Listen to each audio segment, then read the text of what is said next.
During his primetime address, President Obama called ISIS a cult of death. This comes 4 days after the deadly attack in California. Yeah, he focused on the terror threat at home and how to defeat groups like ISIS. Priya Mann has more on the president's strategy.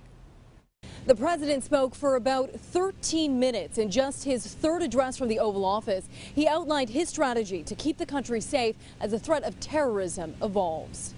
ISIL does not speak for Islam. They are thugs and killers, part of a cult of death.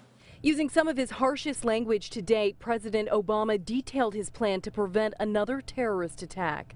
As we've become better at preventing complex, multifaceted attacks like 9/11, terrorists turn to less complicated acts of violence like the mass shootings that are all too common.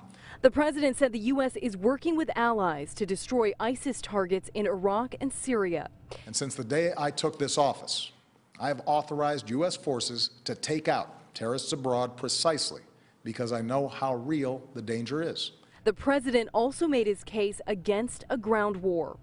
ISIL fighters were part of the insurgency that we faced in Iraq, but they also know that if we occupy foreign lands, they can maintain insurgencies for years, killing thousands of our troops, draining our resources, and using our presence to draw new recruits.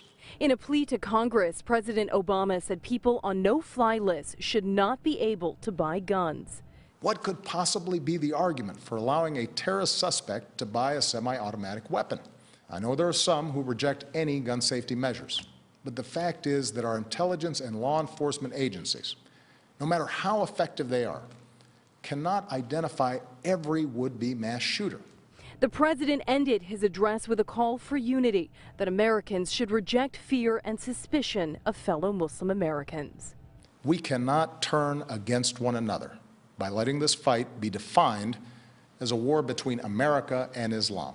And shortly after the president's address, the Republican National Committee released a statement. It reads in part, "The path laid out by President Obama and supported by Hillary Clinton has not worked, and ISIS has only gained in strength. The attacks in San Bernardino should serve as a wake-up call for Obama and Clinton that the way to victory is not through the status quo, but refocusing our efforts to defeat ISIS."